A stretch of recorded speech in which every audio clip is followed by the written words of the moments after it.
Bueno, la SEGO va a iniciar una colección quirúrgica amplia en varios años y este es el primer capítulo de la colección, el primer DVD.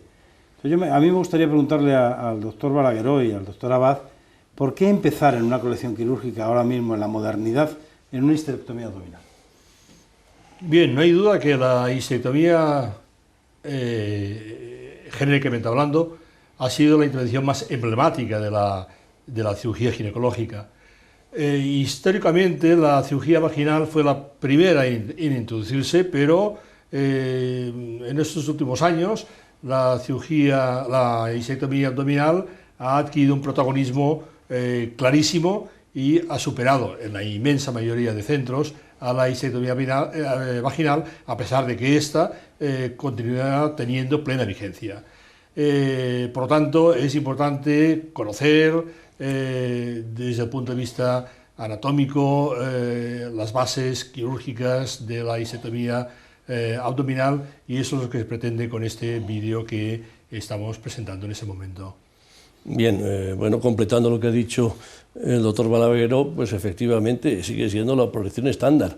Es decir, han salido nuevas técnicas, la cirugía laparoscópica, la cirugía vaginal ha tenido sus vaivenes, ha vuelto actualmente, pues que evidentemente es más rápida y más barata, pero la operación base es la histerectomía abdominal. Y hay otro punto que creo que es importante. Una cosa es la cirugía programada y otra cosa es la cirugía que con frecuencia ocurre urgente. Es decir, a veces hay que hacer histerectomías abdominales pues, ante una urgencia, ante una hemorragia obstétrica, por ejemplo, y si no se conoce, pues malamente un equipo de guardia puede afrontar ese problema. Por lo tanto, aunque pueda parecer clásico, pues creo que es importante haber elegido este tema para iniciar este conjunto de DVDs, ¿no?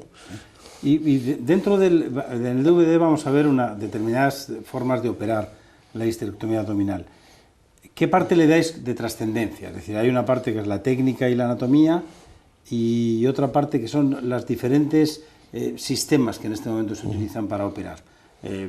Antes era siempre pinza y corte y hilo, y ahora mismo pues bueno, está desde las termocoagulaciones, las electrocoagulaciones, los diferentes sistemas. ¿Es más importante la técnica que los diferentes sistemas de corte coagulación o consideráis que aportan grandes cosas en este momento Bien, efectivamente los sistemas aportan, no podemos que estar como se hacía hace 40, 50, 80 años. Ahora, por encima de los sistemas está el conocimiento de la anatomía, y por encima del conocimiento de la anatomía está la indicación, es decir, si una histerectomía no está indicada, está contraindicada, y eso es básico.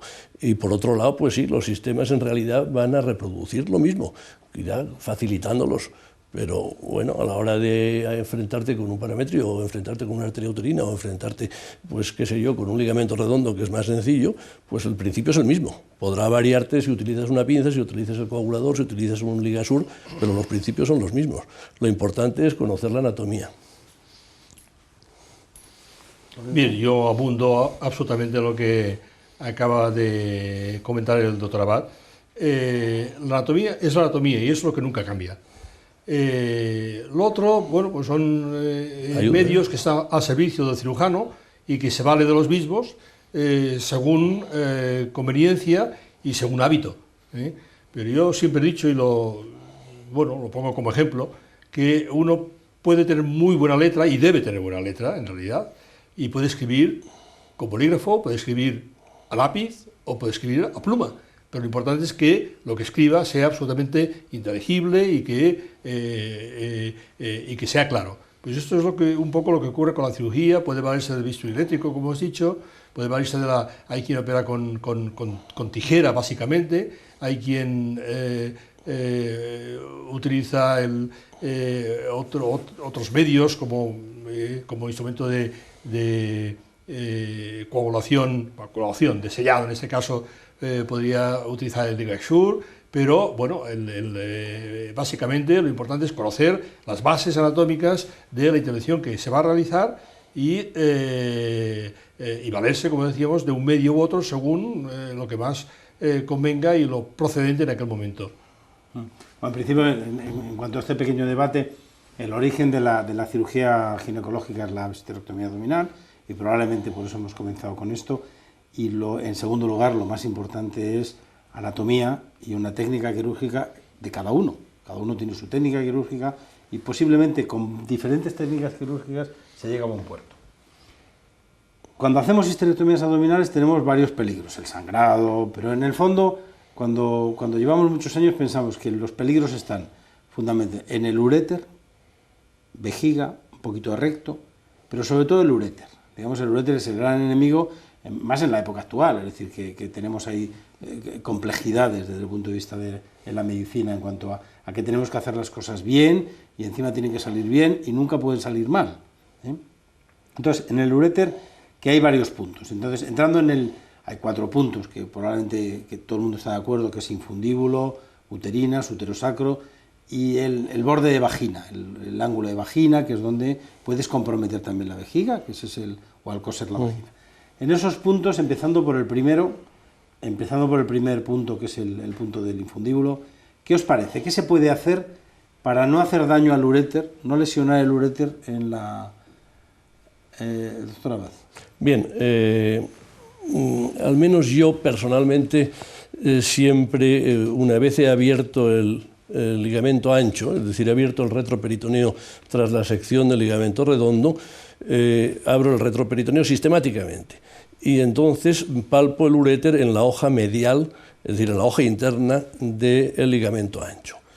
Si no lo puedo palpar porque la mujer es muy obesa, porque he tenido cirugías previas, entonces intento al menos parcialmente disecarlo. Si el caso es muy complicado, yo que sé, tiene ya cirugías previas, tiene unos miomas que deforman, entonces le pongo unas gomas, es decir, habitualmente no, basta simplemente con tocarlo. Y otra cosa, a la altura del ligamento ancho, en la ligadura del infundíbulo pélvico de los vasos váricos, es hacer la llamada ventana de Graves, que sale en la película, que es abrir una ventana en la hoja medial del ligamento ancho a la altura de más o menos el ligamento útero-ovárico. De esa manera, claro, el uréter se va para abajo, puesto que la ventana y facilita entonces la ligadura de los vasos. Lo que no se puede hacer jamás es ligar los vasos váricos, sea con pinza, sea con ligasur, sea simplemente pasándole unos hilos sin saber dónde está el uréter. Y lo podrán saber palpándolo, mirándolo, referenciándolo, como sea, depende del caso. Doctor, ¿lo diseca, lo ve, sabe dónde está o qué hace? No, absolutamente de acuerdo con el doctor Abad. Es importante tener siempre conciencia del trayecto del uréter, eso es fundamental. Lo de la ventana es muy útil y yo creo que es tan simple de realizar en una histerectomía abdominal, una histerectomía simple, que debería hacerse siempre. O sea, aislar el infundíbulo pélvico de manera que lo puedas pinzar o lo puedas ligar directamente, siempre alejando el uréter, que como tú decías muy bien, se va hacia abajo en cuanto tienes abierta la ventana. El riesgo de incluir el uréter con la pinza o en la ligadura es cuando te alejas cranealmente, porque entonces el infundíbulo pélvico y el uréter están muy próximos realmente. Y si por razones anatómicas o por el tipo de patología que tiene esa paciente, tienes que alejarte del útero y tienes que ir alejarte en dirección craneal, entonces es cuando realmente tienes que identificar el uréter, visualizarlo y si es posible, pues tenerlo siempre referenciado con una cinta elástica, porque es la manera de tenerlo siempre a la vista. El uréter es muy traidor en el sentido de que se te mete allí donde no debiera y cuando uno puede estar muy seguro de su técnica, etcétera, pero el uréter siempre tiene tendencia, así, entre comillas, evidentemente, a ocupar el campo operatorio, por lo tanto lo tienes que tener identificado y en las situaciones de riesgo siempre bien alejado de la... ¿Puedo intervenir un momento? Sí. No, yo quería insistir en mujeres de edad avanzada que el ovario se va hacia arriba, es decir, el ligamento infundíbulo pélvico se retrae y entonces en estos casos precisamente es donde hay que tener más cuidado, porque no es lo mismo una mujer relativamente joven que tiene un ligamento infundíbulo pélvico, pues qué sé yo, de 8 centímetros, que estas mujeres ya de 70 años para arriba que tienen un ligamento infundíbulo pélvico de 3 centímetros y el uréter está allí mismo, ¿no? Sí. Pues yo diría también con respecto al uréter que que disecarlo tampoco es complicado. Es decir, que yo creo que disecar un uréter no sangra especialmente, hay vasos pequeñitos que a veces sangran, pero bueno, digo, es una técnica, la disección, que te garantiza el verlo, puedes coger bien el infundible, no siempre hay que disecarlo, pero que si hay que disecarlo en un momento determinado, pues que se hace y ya está. No, a esa altura no pasa nada. No pasa. No, a esa altura. No, ahí se puede disecar bien. Ahí se puede disecar bien. Exactamente, no pasa nada. A partir del cruce. Ni más ni menos. Como y yo quería añadir que hay situaciones anatómicas, lo hemos comentado un poco, pero insisto en ello, por ejemplo, los miomas intraligamentarios, en cuyo caso el uréter a veces se sitúa por encima como una guirnalda. Sí, sí, sí. Y ahí es donde está realmente el peligro, porque bueno, si uno no lo tiene en cuenta o no piensa en ello, pues es muy fácil incluirlo en la ligadura. Por lo tanto, hay que siempre tener presente la posibilidad de que el uréter puede estar próximo al campo operatorio. Y el segundo punto sería, en el tema del uréter, tanto uterosacros como uterinas. Es decir, podemos decirlos que los dos están más o menos a la misma altura. ¿Qué hacer? ¿Qué hacer para hacer una buena ligadura de las uterinas sin comprometer el uréter? ¿Qué hay que hacer con el útero? ¿Cómo mover el útero? Bueno, ¿qué os parece?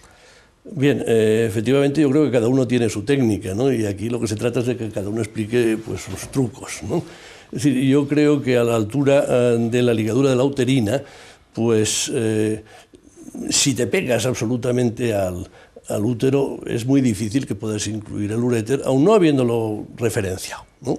Puesto que la distancia es aproximadamente de 2 centímetros o incluso más. El problema es cuando se te escapa la ligadura de la uterina, se afloja la ligadura, se suelta o incluso cuando das el nudo y entonces se retrae el vaso. Entonces sí que hay un problema grave y en estos casos o tocas, y a veces no se toca bien porque ya estás tocando el trayecto del uréter dentro del parámetro y si la mujer es algo obesa no lo tocas, o en esos casos de la retracción de la arteria uterina después de que se te escapa no tienes más remedio que disecar el túnel del uréter. Dar un punto a ojo tienes un riesgo altísimo de lesionarlo. Es decir, no creo que sea tanto el hecho de colocar la pinza para la ligadura de la uterina como el que se retraiga la uterina. En cuanto a lo del uterosacro que tú acabas de decir, normalmente en una histerectomía abdominal, no en un Bergheim, pues la distancia que hay al uterosacro por lo menos es de 3-4 centímetros. Puede ser que haya una patología, como por ejemplo una endometriosis, que el espacio pues, recto vaginal esté más o menos ocluido. Ahí sí puede haber problemas. Y en esos casos, pues bueno, cada uno tiene su manera. Es decir, a mí personalmente en esos casos que tengo grandes dudas y que está bastante aquello cerrado, pues prefiero abrir la vagina y colocar una pinza dentro de la vagina como en una histerectomía vaginal. Ahí es imposible de coger uréter, pero en fin, cada uno tiene sus trucos. O insistir en que el problema es más que se te escape que el colocar las pinzas. Bueno, lo fundamental al intentar colocar la pinza a nivel de las uterinas es también hacer una tracción craneal del útero, sí. Traccionar hacia arriba. Otro aspecto que yo considero fundamental es siempre un campo limpio, porque cuando sangra, por accidente, por lo que sea, uno tiene tendencia a colocar pinzas un poco a ciegas para cohibir esta hemorragia que puede ser molesta, a veces no supone tampoco ningún gran riesgo para el paciente, pero es molesta y coloca pinzas a ciegas, etcétera, y ahí pues puede haber también un riesgo de incluir el uréter. Por lo tanto, campo siempre bien expedito de sangre, campo limpio, valerse del aspirador. Y de esta forma pues uno tiene siempre las estructuras anatómicas bien a la vista, bien referenciadas y puede pues, bueno, colocar la pinza naturalmente a nivel del istmo, ahí donde se debe, siempre como decía el doctor Abad, pues a 2 centímetros, porque esto ya es la intuición del propio cirujano que te lo dice, del uréter. Tampoco entonces no hay un gran riesgo si actúas de esta forma y manteniendo estas precauciones. Yo lo que habéis dicho a mí me parece muy importante lo de la tracción craneal. Sí. Yo creo que tensar el útero hacia arriba supone que separas el uréter Luego no ser excesivamente generoso en la bajada de la vejiga en ese momento, que tampoco te va a complicar. Probablemente en ese momento, yo creo que no hay que ver el uréter. En ese momento, ni en la uterina ni en el útero sacro, hay que poner la pinza un poquito alta, un poquito alta, no bajar mucho, porque ahí nos podemos complicar. Ponerla un poquito alta, tanto en el útero sacro como en la uterina. Y desde luego lo que has dicho, fundamental. Si derrapa la uterina, si se nos va y tenemos que volver a coger, ahí sí que tenemos que disecar el uréter. Ahí no lo estamos jugando. Yo perdona que añado algo, es decir, sobre todo lo que ha dicho Lorenzo Balagueró, es decir, cuando, bueno, la zona que más sangra, evidentemente, en la histerectomía es el parametrio, las venas del parametrio. Pueden sangrar algo las venas del pilar, que en el fondo es también parametrio, pero el resto no suele ser muy sangrón. Entonces, en estos casos, pues lo que yo hago, bueno, pues sí, el aspirador, pero antes de poner una pinza a ciegas, pongo una pinza de anillo, que es blanda, que coge una gran superficie, deja de sangrar y a partir de ese momento pues ya aspiras y te tranquilizas. Si hace falta, pues ves el trayecto del uréter, pero en fin, es clave, en fin, saber lo que tienes que hacer, porque si tienes que estar improvisando, pues mal, ¿no? Sí, que dejes de sangrar, ponerle una pinza blanda, aspirar y ya, entonces ya disecarás el uréter si hace falta, si no hace falta lo palparás y si no, pues tranquilo, le das un punto. Tampoco hace falta hacer el túnel del uréter. No, efectivamente, porque el túnel del uréter es traumático. A diferencia de lo que tú acabas de decir, que es el trayecto del uréter desde el infundíbulo pélvico, es decir, desde el cruce con los vasos ováricos, sí, hasta la entrada del parametrio, es decir, el cruce con la uterina, aquello es laxo y ahí no hay problemas. La única vascularización que le entra, y normalmente no hay que tocarla, es la arteria uretérica de la hipogástrica, es decir, ahí no hay que tocarlo. Pero, ojo, la disección en el trayecto del túnel del uréter, pues ahí ya hay vasos de la vesical inferior y entonces, efectivamente, hay venas dentro del pilar y entonces, sistemáticamente hacerlo, pues, en fin, entraña molestias, hemorragias, etcétera, etcétera. Por lo tanto, no hay que dar el mensaje de que sistemáticamente tengamos que disecar el túnel del uréter. Todo lo contrario. Sí. Todo lo contrario. Ni ver el uréter, como tú comentas, no hace falta, evidentemente, pero siempre tener conciencia de que está ahí. Yo insisto en lo de la palpación. Yo llevo palpándolo 25 años y prácticamente siempre lo puedo palpar, incluso en el interior del parametrio. Solamente en mujeres muy obesas no lo puedo palpar, si no, se palpa siempre. Y me da una tranquilidad pues poner una pinza fortísima tipo pinza de Bergheim, sabiendo que el uréter está a 3 centímetros, sin necesidad de disecarlo. Ahora, decirlo por sistema, ¿lo puedo palpar? No. Si se debe palpar, sí. Y ya para un poco terminar el tema del uréter, el punto final, que va a la discusión, que es intrafascial, extrafascial, prácticamente hoy día se está haciendo extrafascial, prácticamente todo el mundo lo hace, es decir, el intrafascial se ha quedado como un recuerdo. Y ahí sí tenemos, ahí está el uréter y la vejiga. Ahí ya la parte del ángulo de la vagina, el ángulo de la vagina, que es lo que cogemos en una histerectomía, o paracolpos, bueno, como queramos llamarle, ahí tienes el compromiso de la vejiga y el compromiso del uréter en la entrada a la vejiga, probablemente en ese punto. Consejos, recomendaciones, que a ti...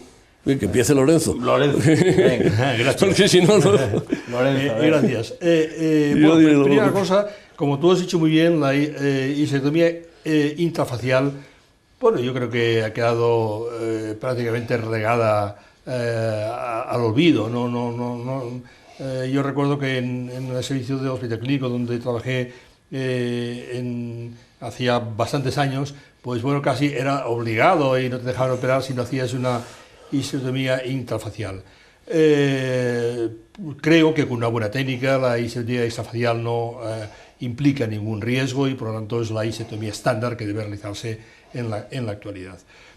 Por lo que respecta a la parte terminal del uréter, que es lo que tú comentabas, bueno, hay dos cosas que a mí me parecen fundamentales.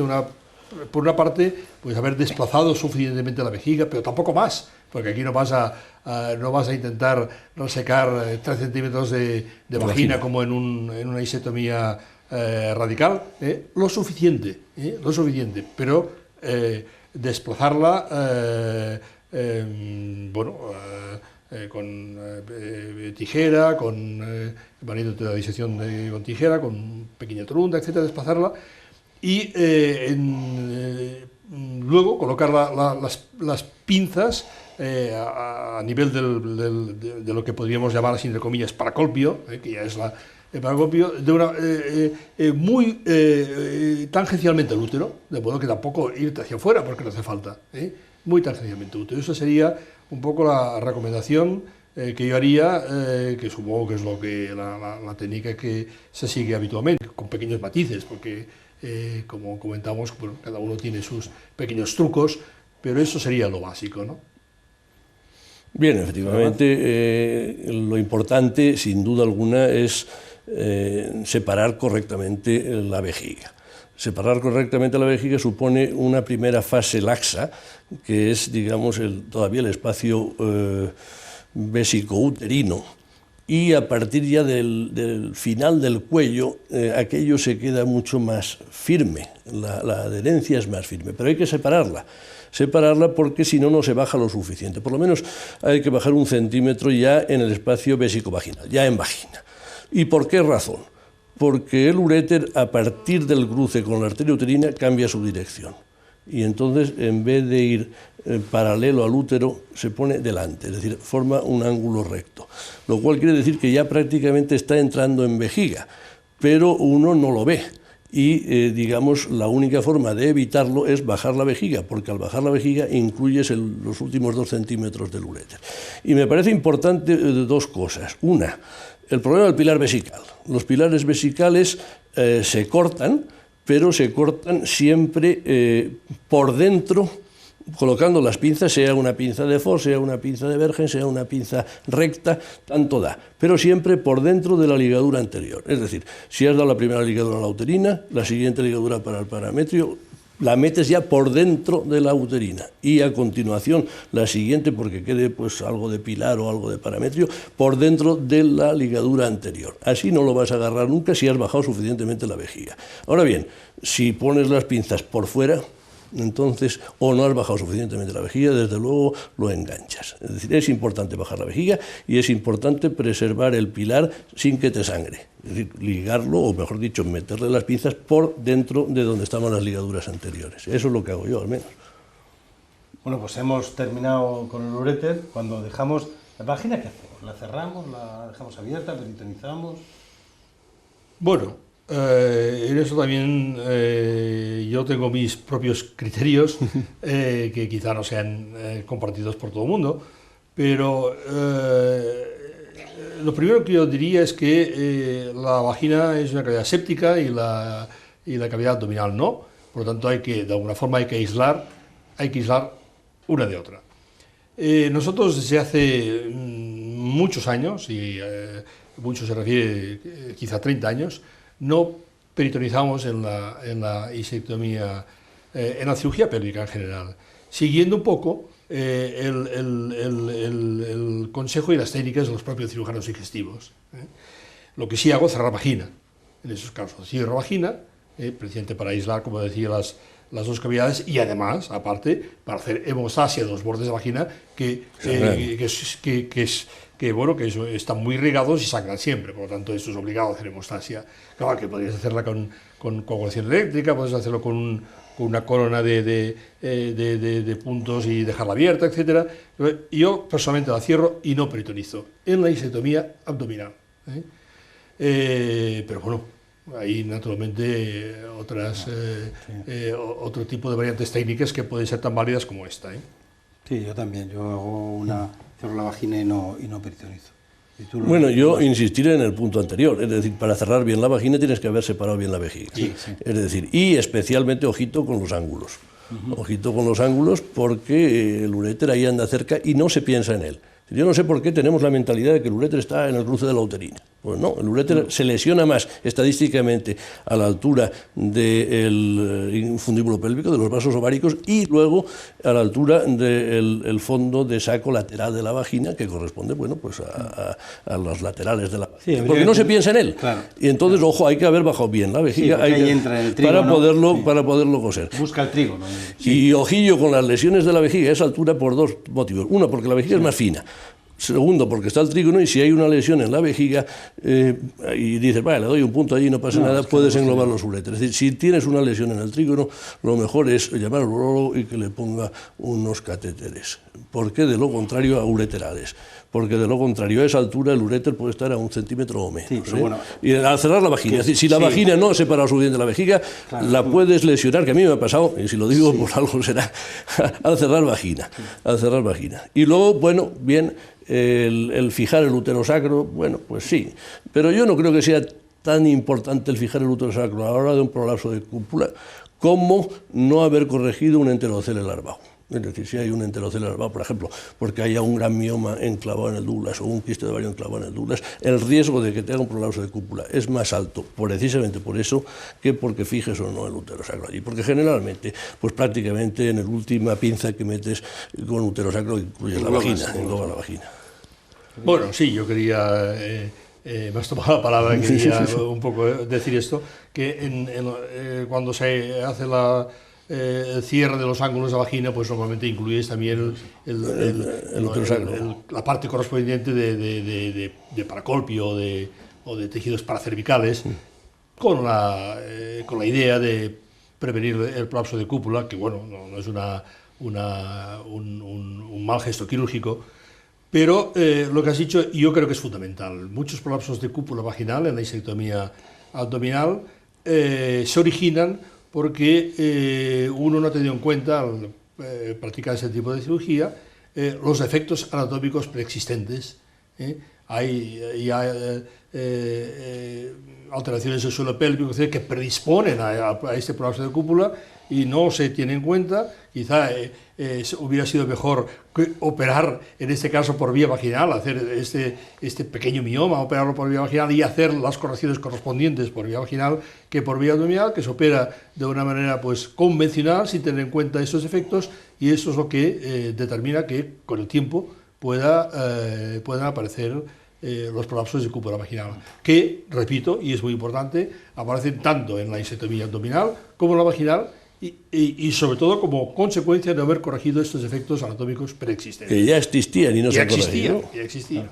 Bueno, entonces, como resumen de esta parte final, la vagina, cuando se cierra, hay que tener por lo menos 1 centímetro entre vejiga y vagina, porque si no se puede englobar, y que siempre hay que ser muy prudentes en el tema del cierre de la vagina.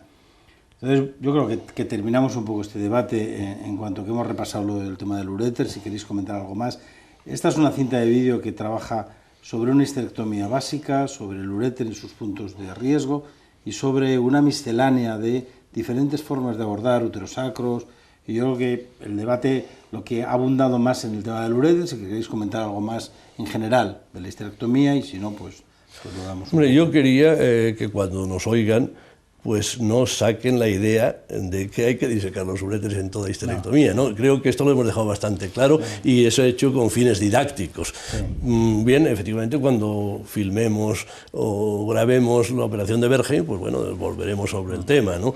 Pero bueno, yo quería hacer un poco hincapié en lo que hemos comentado anteriormente, es decir, a veces hay que utilizar pues recursos especiales en la histerectomía, pues porque lo que realmente tenías programado pues no lo puedes hacer, básicamente por grandes miomas intraligamentarios o por casos de grandes adherencias en el componente posterior. Entonces, pues no, tienes que utilizar otras técnicas que no son las habituales que hemos puesto allí. Por ejemplo, pues hacer miomectomías para facilitar el campo, hacer histerectomías subtotales en un primer tiempo y a continuación trabajar sobre el cuello. A veces, pues hay que, si el componente posterior está totalmente adherido, pues hay que entrar por delante, es decir, bajar la vejiga suficientemente, abrir vagina y a partir de ahí ir poniendo pinzas. Es decir, hay una serie de recursos. El primero de ellos, es decir, quitar el fondo uterino cuando hay miomas y te estorba el campo, pues bueno, es un recurso cómodo y que mucha gente no lo hace, quizá porque les gusta sacar un trofeo completo, pero en fin, realmente a mí no me parece eso demasiado rentable. Y bueno... ¿Quieres añadir alguna...? No, yo pienso que ha sido una magnífica idea el presentar este tipo de